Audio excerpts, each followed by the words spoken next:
All right, good evening. It's 6 o'clock.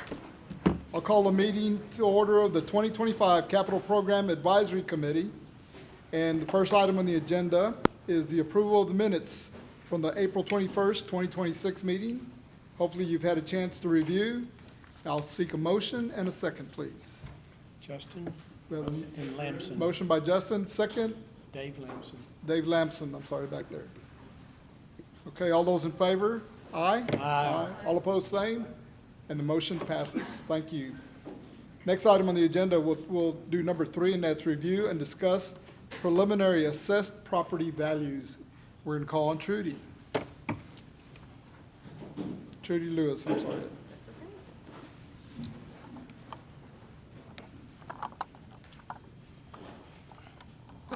Okay, can everyone hear me? All right, good evening. It's been a little while since I've been in front of the group. I'm glad to be back. One of the things I do want to do too while I'm up here is introduce our new finance director. So Mr. Stephen Barnes just started with us a couple of weeks ago, so I want to make sure that everyone had the opportunity to meet Stephen. We are going to jump into the presentation. This is going to cover a few different of the topics, so pretty much on the agenda from item 3 through 7, we're going to cover as part of one big presentation. So when we spoke last about our values, one of the things that we talked about was we would receive from Tarrant County Appraisal District our preliminary values, and so rather than attempting to keep guessing at where we would be for that information, we decided to wait until we actually had preliminary values from TAD to bring back to the committee to talk about the impact to our tax rate. So we have received that information. It is based on values as of January the 1st from Tarrant County Appraisal District. These are sent out to property owners by April 15th of every year. That notice does include a notification to property owners, both residents and also businesses, about their ability to protest and what that process looks like. So that is due 30 days after they receive that preliminary value, which would be as of May the 15th. Protests are remaining at a record high for Tarrant County. They're seeing a lot of activity happen already. For that process, many property owners receive solicitations from private companies that are interested in having your business to help you with that process, although it is something that you can do for free on your own. Tarrant County Appraisal District has not reappraised residential property since 2024. I believe that's something we talked about previously. That is a board decision. They are going to reassess in 27, but what we have in our preliminary values for this year for residential properties, of course, does not include any sort of reappraisal. So based on the information that we have received, we compared that to our 25 certified values, and what we see is that there's a total increase of about $140 million. We talked last time about what we were seeing in our trends regarding new construction. We anticipated about $65 million. That total came in at $51.7 million for new construction. Existing properties had an increase of about $88 million. So a total of about $1.5 million for our total values for the year. Again, this is preliminary, and people have not concluded the protest process. So we do anticipate that there will be a certain amount that will be discounted off of that preliminary information that happens every year. The first value that we receive April 30th is not typically very close to the final values that we receive in July once the information is certified. TAD had an entity meeting last week where they met with school districts and cities to talk about what they were seeing across the entire county regarding the preliminary values. They provided the chart that's shown here on your screen, so I did not create this chart. This is something directly from TAD. It provides a count of residential properties that had a market decrease. Remember, we talked about market is what is perceived to be the value of a property as sold on the open market. It's not the same as what you pay in terms of taxable value necessarily. This does not show a calculation of the difference in value. It's just the count of parcels. This is just saying by county what they were seeing in that total difference. The information starts here with tax year 2022 and goes through the 26 preliminary values. The information is shown by major county in Texas. It starts with the largest county and then proceeds over in order to the smallest. First column is going to outline the tax year, followed by the county in order of population. You'll notice that in 2026, that there is a high number of residential properties with a decrease, but as a reminder, Tarrant County did not actually reappraise. Other counties did. So you can see that there is a difference here for counties that were doing reappraisals, what they found in terms of decreases by total count. Again, this doesn't tell us how much they decreased by, but for preliminary values before the protest process has concluded, in 26, they certainly have seen decreases. As a reminder, these are the 4 propositions that we have been discussing. The total amount is at $145,970,000. I did update this to reflect the name of the NRH CSE, or City Services Complex, and the dollar amount, of course, by project is listed here. We've done a few different estimates about what we may anticipate for a tax rate impact. This slide is just a reminder of some of those iterations. One was if we didn't have an increase in our total tax rate, what would we anticipate that to allow in terms of total capacity for debt at $116,880,000. If it were a 2-cent increase, that would be at $135,300,000. And then finally, at a 4-cent increase, would provide funds for $155,695,000. Based on our preliminary values that we have received from TAD, given a 10-year bond program with modest growth assumed within our portfolio, and by modest, even though they're saying 1.5% right now, we're not through the protest process, so rather than assuming all of that is going to show up on our certified value, we've done a discount to look at having a potential 1% increase in next fiscal year. TAD has told us that they anticipate to see decreases in residential values in 2027 when they reappraise. Remember, they've not reappraised since 2024. Other counties saw substantial decreases, or a lot of accounts that had a decrease in their market values. When TAD does a reappraisal, the chief appraiser has indicated that he expects there to be some decreases in properties as well. So we're accounting for that by looking at us being flat in the years after 27. We will receive certified values in July, the end of July, July the 25th. So the preliminary values indicate a tax rate impact of 2.5 cents for the beginning of the bond program, and we would hold that amount steady throughout. Again, that would net us the $145,970,000. In North Richland Hills, about 66% of our values are residential. So not appraising residential and also seeing decreases in residential property, it affects us maybe differently than some other communities that may have a higher percentage of their overall tax values that are made up of non-residential properties. This is that fun chart we all love to see. This is outlining for the 10-year bond program at $145 million, what the amount looks like by year. Our financial advisors are using a 5% interest rate and also 20-year bonds for the purpose of this scenario. You'll note that the total amount of debt that is sold each year does vary, and that's varied based on the capacity that's available in that fiscal year in order to get to the total bond program of $145 million.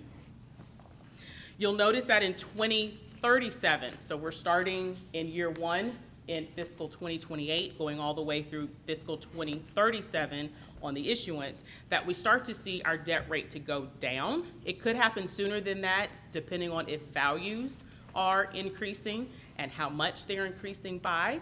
But based on our scenario, we do start to see it stair-step down by the end of the program. The first column shows the fiscal year. The second column shows the taxable assessed value.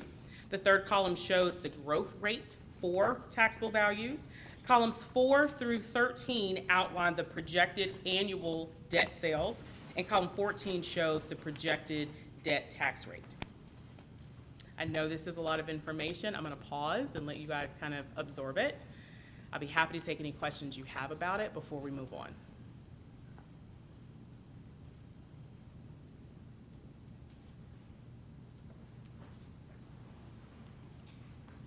One of the things we want to talk to the committee about as well is because we will not issue the same exact amount of debt every year, and because we certainly don't have the staff capacity to build all the streets and construct all the buildings all at one time, we look to stair-step this out in a time frame over the 10 years. This is providing you all with an overview of right now what we would project to happen in year 1 of the bond program. So if approved, if all of the bonds are approved, we would look to issue about $23 million in debt on the first year. We would look to fund the construction of the library. That's the project that we find to be sort of the most shovel-ready of all the projects that we have. We would look for design elements to happen before we're issuing this $23 million to make sure that we're ready to move into actual construction.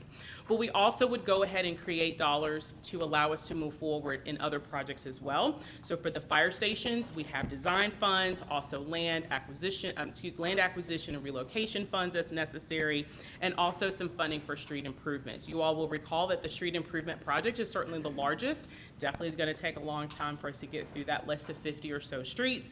And so we would go ahead and fund some money for design and also for construction. What this timeline is telling us is not what all is going to get complete in that year, but it tells us where we're going to budget funds so that we actually have the authorization to move forward with all of these projects based on the debt that's sold in year 1. When would your first sale be? Your election in November, when would the first sale of the bonds be? August. The following August? So the election would happen in November of 26. The first bond sale would happen in August of 27, and it would impact the tax rate that's being adopted in September of 27, Okay. which is as of fiscal year 28.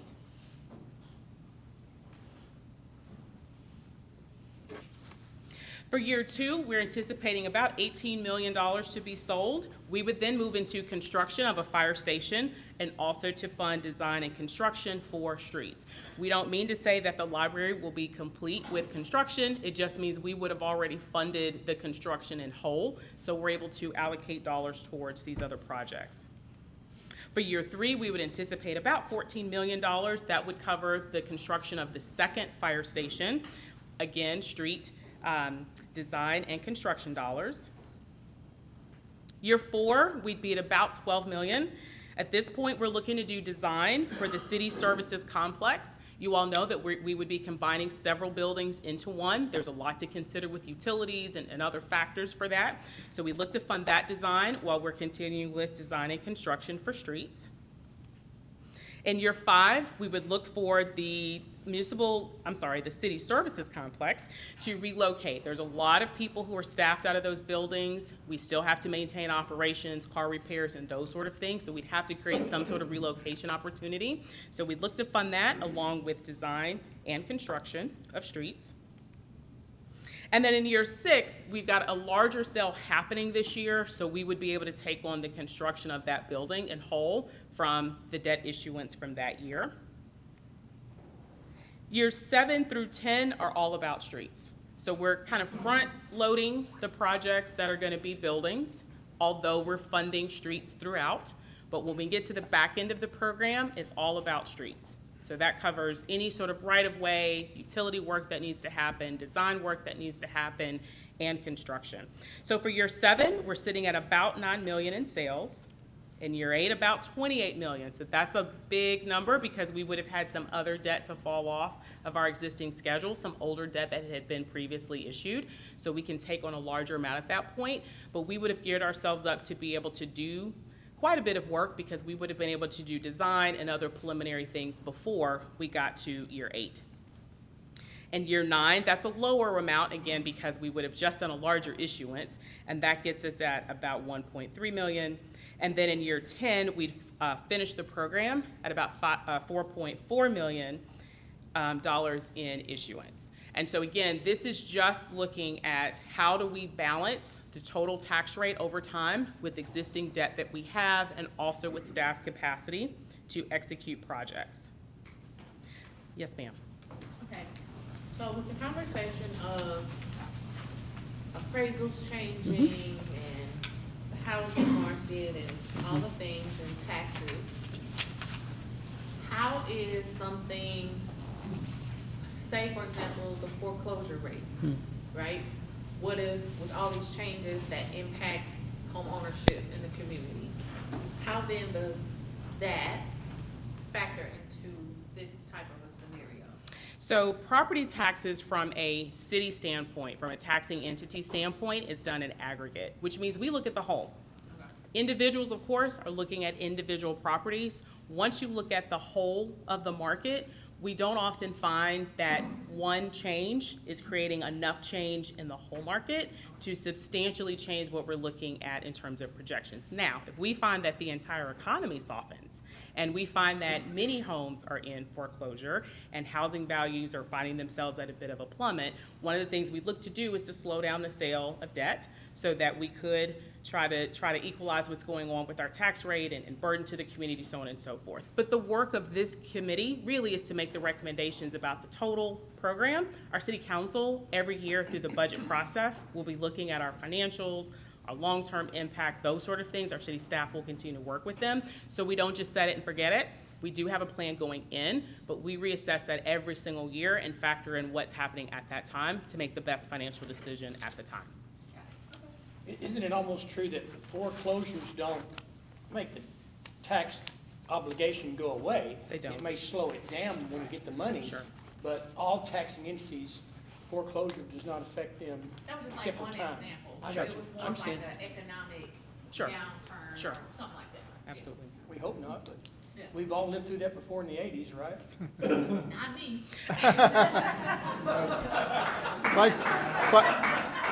Thanks, Richard.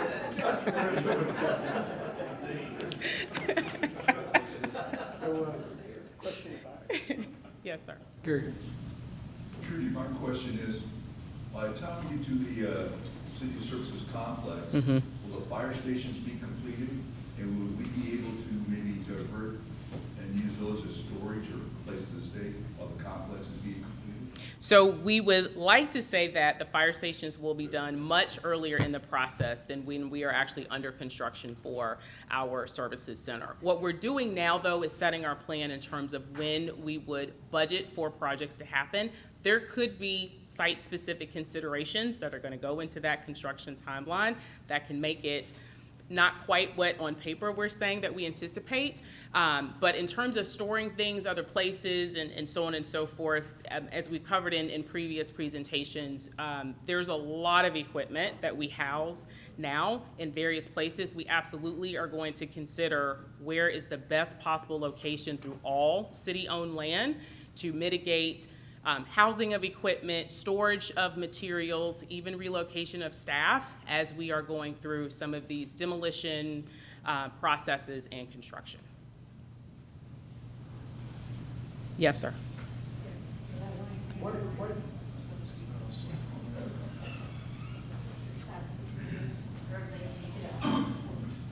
Yeah, Trudy, what are you considering year one? Is that 2028? Is that what you're calling year one? So year one is going to be a bond sale that we would anticipate happening in August of 2027. The funds would be available to us probably in September of 2027. We would be budgeting as of October 1st of 2027, which for us is fiscal year 2028.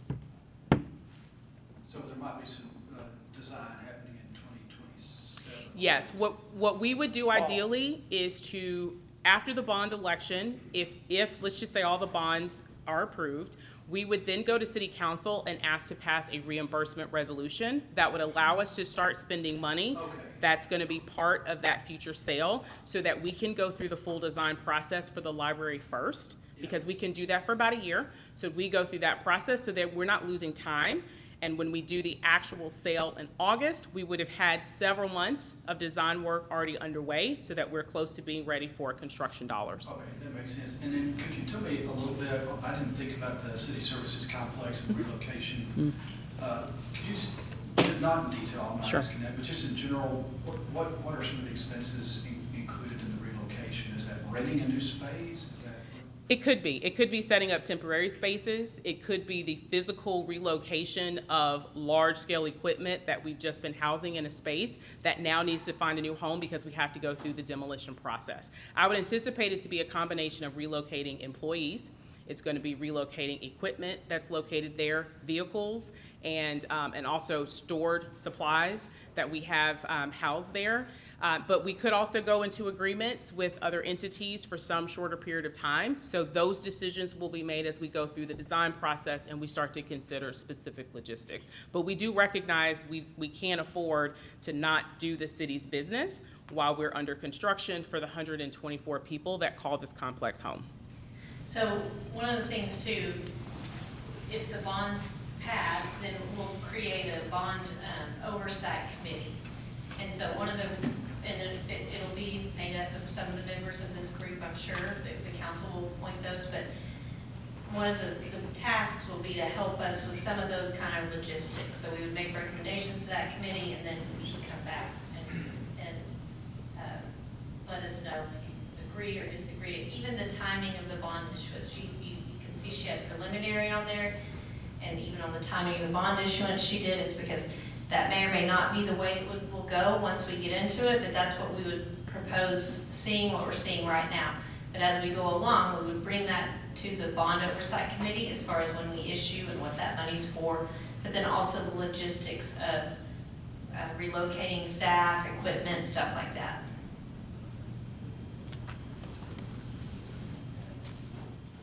Okay. We've been talking with the committee about projects, specifically at the library, that are a need and that also have had the committee support, but that we're not recommending at this time to go forward as part of the overall bond election. We have had staff go to work and to do some value engineering. We talked about some of the projects that were proposed. There was potential to look at some reduced costs. What you have before you is updated information for these 3 projects. First, with the library circulation room expansion, we did go back and relook at that. We think the dollar amount is actually pretty spot on for what we anticipate that cost to be. We would propose that this is something that would utilize some city reserves, existing cash reserves, in order to fund. For the library separation of adult and children collection, we did have our library staff along with the consultant and our facility staff to look at how could we potentially do this at a reduced cost from the original submission, so that this was something we felt more confident we would be able to afford to do without needing to issue large debt. So that dollar amount did reduce substantially. Initially, this project was around $9 million, and we've gotten that down to about 2.5. So the spirit of relocation of the collections is still here. It's just not as extensive with some of the wall movements and other things like that. And then finally, we have the library elevators. We do anticipate that cost is about spot on for how much it would cost to add the additional elevator at $540,000. So the recommendation coming from the committee for the projects wouldn't necessarily include a timeline. We need to look at when funds would be available in order to do these projects, but we did want to provide the updated information regarding the estimated cost, and also to make sure that we were clear on scope of work. Do we have any questions about that? And we do have the library director here who is probably going to know more about the projects than I am, but yes, sir. Question. Sorry, thank you. On the elevators, the existing elevator, I thought at one point where you talked about it was in really bad shape. So we did talk about this being replacement, but also an addition.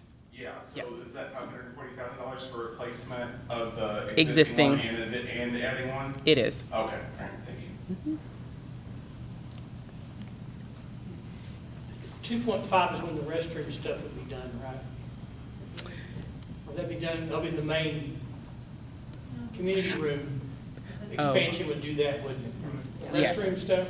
Yes, the restrooms are Yes. part of that community Community room room, yes. expansion, Okay. right? Yes. And then I think Cecilia's got a little bit more on the elevators. I think that might just be for the replacement of the existing, when we were looking to cut numbers.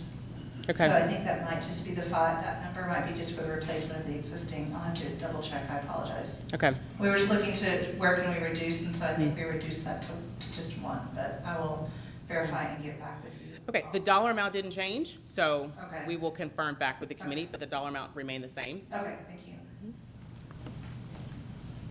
That's gonna be 2 elevators.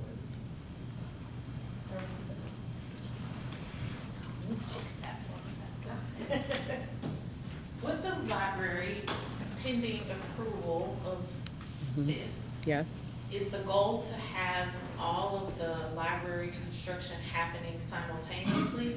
Or is it okay that with the bond, if approved, go ahead with that, and then this will kind of just be as it comes about? How does this get approved? So this would be by council action, and it is at current proposed separately from the other construction. That doesn't mean it couldn't happen at the same time, but from a funding availability standpoint, the projects stand on their own 2 feet. So if funding is available for one project and the timing works, we could proceed with that, but it's not hinging on all the others being approved at the same time.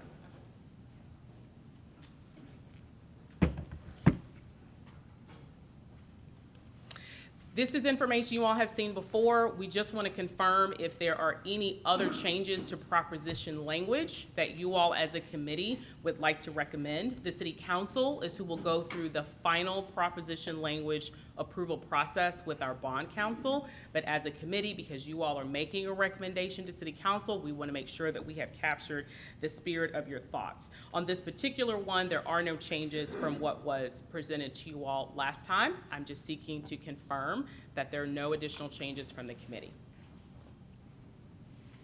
I think no news is good news. Okay.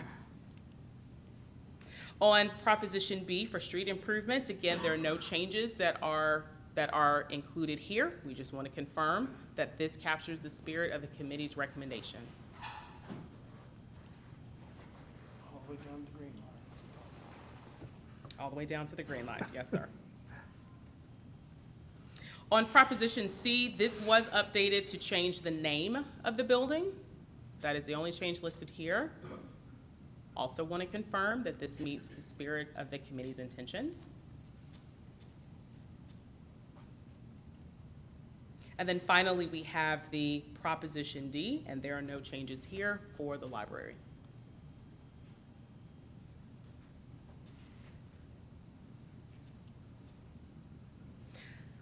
So we do have one date reserved if the committee thinks that you all need to meet again. I don't know that we do, but if you think we need to meet again, we would recommend that that would be on June the 2nd. Otherwise, we could just have the chair and co-chair to meet to confirm the presentation that will be made to the city council on behalf of the committee, making the final recommendations. And that date we have right now tentatively scheduled for June the 22nd to go to city council.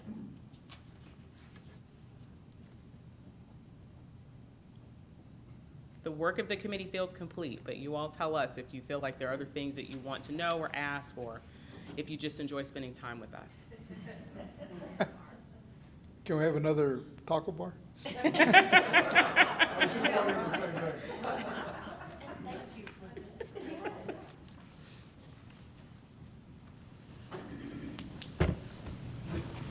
Okay, so if we don't meet and we're all agreeing, then this would go to city council on the 22nd of June. Yes. And if city council votes yes, we're going to do this, then the process after that, because I know that the city can give all the facts, Mm-hmm. and would this committee be able to get the information so that we can share it as well with the city, with the neighbors and the citizens, and, you know, letting them know that how important this is? Absolutely. I think Paulette is reaching for the mic. So from here, the presentation will be made on June 22nd, and the council would then just say yay or nay, are they going to call an election? Then they would call the election probably at the we're only having one meeting in July, so my guess would be at the July, I think it's 27th is the day, meeting is where they would call the election. So that's where they'd call the election, have all the bond prop language and everything. From there, we would start the education campaign. Realistically, we're probably starting it after they say, yes, we're going to call an election. Yes, we would provide that information so that the people in this group, you can create a political action committee, an advocacy committee to do an advocacy campaign. Again, we'll do the education campaign, and we can provide all of that information to you that you could use as part of that. Yes. We have yard signs like we did. That would be up to the political action committee. The city can't do signs, but yeah. In any of the city council meetings, will there be public hearings, or are we planning on any kind of town hall to present to citizens about the bond? So there wouldn't necessarily be a public hearing, because essentially the public hearing is when it comes to a vote. They're letting their citizens or voties are letting us know if they want to do it or not. But yes, we would plan some town hall meetings, or even some special tours or public, open houses, different things like that is what our plan is for at the stations and at the city services complex. And all of those things. We would have informational meetings, but we would also be creating information that we're going to post online, put out on socials, those kinds of things, yeah. There will be opportunities for the public to come in. Yes, that's right. And then all that information too, as far as what the bond propositions are, will be part of our educational information that again will live on our website, and we'll share it on our social media pages. And then would also be presented at these different opportunities for people to get to know what's on the bond election. Yeah.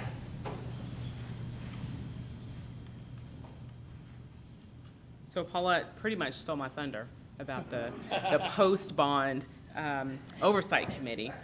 That's okay, that's okay. But does anyone have any questions overall about anything that we've covered about the projects, the timeline, the dollar amounts, just anything at all? So will we meet on June 2nd? Chairs, I don't know if you guys want I to, don't see any need to. Who wants to meet June 2nd? Paulette said if we did, it's just leftover taco bars. So. Any comments on that? I think what we'll probably do is Tito and I'll be glad to work with staff with what the presentation, which slides they're going to use. We're not going to bore them with our 14 meetings that we've had. I think I've counted right. Yeah. 14 to 15 meetings of all that data, but try to get into some kind of a summary of here's where the conclusion was. I think what would be very beneficial, though, as many of you that can come on that June 22nd to show that, hey, we're behind this, we've researched it, we've talked about it, we've visited the sites, we've done everything. Here's what we think the city of North Richland Hills needs to go to the next step. So, and email can go out to remind everybody about that meeting and stuff like that. Because the data would be the same data we've already seen together as a whole. So they're going to probably have just a staff workshop with council about it all before they call the election in July. Trudy, I'd like to make a comment. And that is. Here comes the mic. Here comes the There's the mic. mic, here's the mic, Bill. Just a comment, and perhaps it could be discussed. As we set up this bond, it looks to me, and now we're going to repave the streets, and there's going to be street repair as part of it, and we're going to continue to work on those streets during the 10-year process, that the majority of those repairs, the real thrust into street repair, will not happen until the year 2034. Is that correct? No.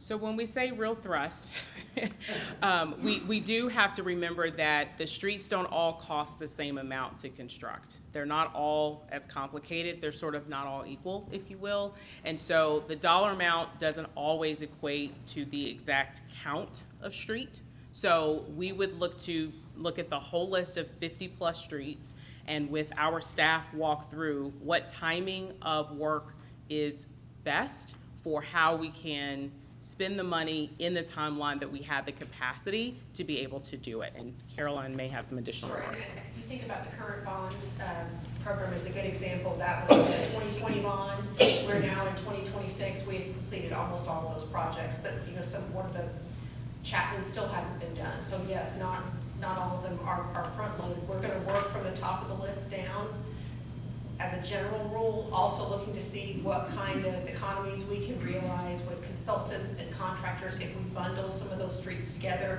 So it's not going to be 50 individual projects. We're going to look and see what we can do to bundle and get as much Economy of scale. exactly economies of scale to have, we're going to get creative and see what can we do maybe to have as much design money available up front as possible to get those designs ready, and then get them out to construction more strategically. So yes, be mindful of that. It also doesn't mean that just because we're now saying, we had that one meeting where Frankie B, Frankie B residents showed up, but we've had other residents also. Sayers Lane has had a pretty good push. They want to make sure that their street is considered. It is not a year one street. It doesn't mean that the streets that are identified in this are going to have to wait and continue to deteriorate, and we're not touching it until 2034. But yeah, because of the bond capacity, unfortunately we don't have the luxury, speaking personally, it was kind of nice in 2020, it was all about streets. And we worked at the pace that we could sustain project management. Now we have to balance that with these other legitimate needs, and meter out those expenses, if that makes sense. Yes, sir. Well, just to further explain, so it's not, you'll start to see probably some roads begin under construction. I would say the end of year 2, which would be 2028, early 2029, or early 2029, because a lot of they have to be designed first. So the work on the streets in this bond program will start immediately once we have the funds.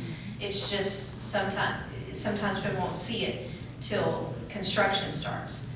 But that doesn't mean we're waiting until, she just meant that in those later years, we have more capacity to issue more debt, so we're able to get more streets under construction at that time. But I don't want anybody to misunderstand that. That means we're not doing anything until the later years. Does that make sense? It does make Yeah. sense. It is, however, a perceived, and whether or not it's true or not, it is a perceived problem that North Richland Hills has a street repair problem.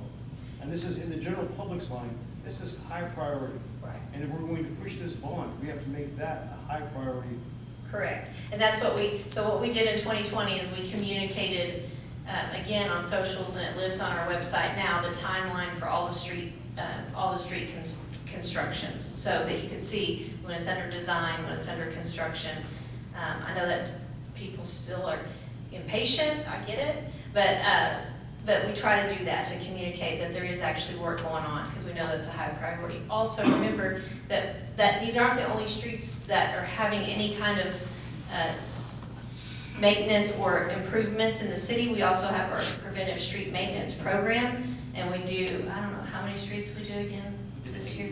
We did 81 streets last year under that. So we try to push that out and educate people about how many streets we actually repair or maintain or construct in a year. But yeah, you're right, it's a high priority, so. The wall or the rules of the city getting involved in promoting this, and that's why we're recommending an action. Can't say that, it's 3 words in a row. Action Pact Committee, something like that. Political Action Committee. Action Committee. Yes, sir. Is there any creativity in that, just amongst us girls here in this room, that the city can do a really good job with their resources in giving us in the action, that City Action Pact Committee, the ability to get to links where some really nice work has been done, so that when we're doing social media promotion, we can put on links like updating on roads, like here's the link to the roads, when that discussion is being had on social media.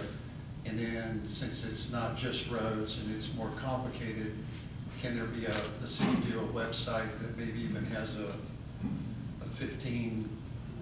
minute loop or something? Is that within rules? So the rules that we have are city funds cannot be spent to advocate either way. So we will prepare what we call an educational campaign, but it will have as much information as we possibly can without using words that advocate, if that makes sense. Also, our intent would be to work closely with the Political Action Committee in terms of providing you that information. So, because the other thing to remember is spending city money also means, like during normal work hours, I can volunteer to help provide information. I can't like have signs in my yard, stuff like that. but I have to make sure that that's not done. There's no impression that any city funds are being spent for that. But having said that, we intend to provide whatever information we present to this committee that you all create, and to work closely with, and get you the information and data that you need. Yeah. It's Presented to the city. Yes, we would, oh yeah, that was the other part, yes, it's presented to the city, so all of that information will live, the same thing we did for the 2020 bonds. There's a separate section of our website that broke down all of the bond propositions, and now breaks down all of the work on the streets and that timeline that I mentioned. It all lives out there. We do a similar thing here. We create a page on our website that can be easily linked. It would be, you could get to it by one click that would give all the information. Yes. Answer my question. Okay. And one thing that Paulette said, Had her hand up. it's not just an NRH rule, it's a statewide rule. And we just went through that with the BISD bond issue last week. The school staff, Burtville staff cannot advocate. That's why we had a separate political action committee that was able to do signs and work the polls and get information. My question is, when I go to the polls in November, will I see 4 separate bonds? So priority, if people said, oh, fire stations, we want them in there, you know? So they could actually vote out 3 and just pick one is what you're looking at, right? Yeah. Okay, wanted to make sure I was reading that. Yeah, each of those propositions, how Trudy presented on the slides, are individual propositions, and that's the language. All of the theories on what money we have, if they didn't all get voted on. Right, whatever gets approved would be what we could fund. And then if something is not approved, we couldn't spend any money on that project for at least 3 years, if it's denied by the voters. Yeah. Just to expand on what these two gentlemen said, I think with today's technology, it would be real easy for when we are doing the design work, the stuff that's invisible to the public. To speak to what Elle was talking about was, we could show the progress of that design on that website. And same with the construction design and all that, we could show timelines, and we could show, and that would help the public really get the perception that things are getting done, even though they haven't seen a shovel turn. Yes. Anybody back here had their hand up for a while? Darlissa. Just one comment on the street side. So for the 2020 bond election and construction process, we actually absolutely had the timeline. It indicated which streets were in design, it indicated which streets were in like utility phase, which streets were in the construction phase. All of that was well documented on our website. So perfect plan aligned with how we've done that in the past. I did want to add one thing to kind of all the comments that have been made. From a major standpoint, there's some heavy design work that has to be done. We discussed this fall. On the residential side of things, there's, some limited design that needs to happen. And so, depending on the timeline, the funding, and the other actions that need to happen to provide us the funds as quick as possible, some of those residential streets, the public would see going to construction much sooner than those that take 6 to 9 months. So to Mr. Woodhead's point earlier, having that streets be a priority, that construction process is going to just initiate very quickly, and then continue through that list while others are being designed. So.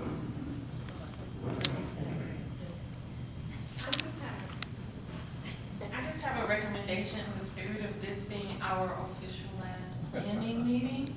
Could we take a group picture? No, we already have that plan, but I was going to announce that in a minute. Yeah. Yes! Just actually to expand on that conversation there. The reason I bring this up is I'm the vice president of the Diamond Lock HOA, and we had several meetings while they were doing Glenview, and our residents that are in our area yes, they could see that on the website, but they had no idea what it meant. They thought you dug it up, you poured some concrete, and you were done. They didn't understand, you've got to do the utilities underneath, you've got to do the gas, you've got to wait for inspections, you've got to, every layer, every piece, every one of the utilities is layered on top of the other before you ever get to pour any concrete. So there's a lot of misunderstanding that, oh, it's going to be done in 2 months. It's like, no, this is going to take a year and a half. You are not going to see pavement there for till next year. And a lot of them didn't understand that. And that's what I'm saying. I think we could do a better job at not just giving the steps or saying where we are, but kind of helping to understand what that process is. In today's world, websites are cheap. Yeah. It's real easy to build that stuff. I do it every day. Okay, any other comments, questions? One thing I just want to say is, I haven't been bringing you on the mic, I'm sorry. Richard and I want to close this off with a duet here. But anyway, the only thing I wanted to say is, we talk about social media. Be careful of what you see, and warn your neighbors and friends to rely on, if they have any questions, contact the city, reach out to the city. I mean, it's unfortunate, especially during campaign times, how many clowns there is on Facebook, and how much misinformation, and unfortunately, people rely on that information. They take it verbatim. But, so all I want to do is encourage your friends and neighbors to rely on the information that the city puts out. And if they have questions, I guarantee you the city staff is available. You don't have to rely on your friends on Facebook. Oh, no, you- I'm good. okay, do you want to share public comment? Oh. Yes. Okay, so we've agreed no meeting for June 2nd. So that means you gotta take all the taco fixes tonight. And we'll have a picture, Alyssa, in front of the taco bar. But anyway, thank y'all for participating in this process. Thank you for giving up your time. Thank you for your commitment, your dedication. And, you know, one thing I always try to keep in mind is that the actions that we take today, that we take in June and November, are probably not even for our generation, but it's for our kids and our grandkids. So they'll be able to reap the fruits of our hard work. But anyway, thank y'all so much for your commitment and dedication, and we'll stay in touch. We'll let you know as we progress. Any other questions, comments? Seeing none, we'll go to our item number 8, and that is an opportunity for citizens to address the 2025 Capital Program Advisory Committee on matters which are scheduled on this agenda for consideration by the committee, but not scheduled as a public hearing. In order to address the 2025 Capital Program Advisory Committee during public comments, a public meeting appearance card must be completed and presented to the recording secretary prior to the start of the 2025 Capital Program Advisory Committee meeting. Jennifer, do you have any? We have no cards, no further business. We stand adjourned. Thank y'all so much.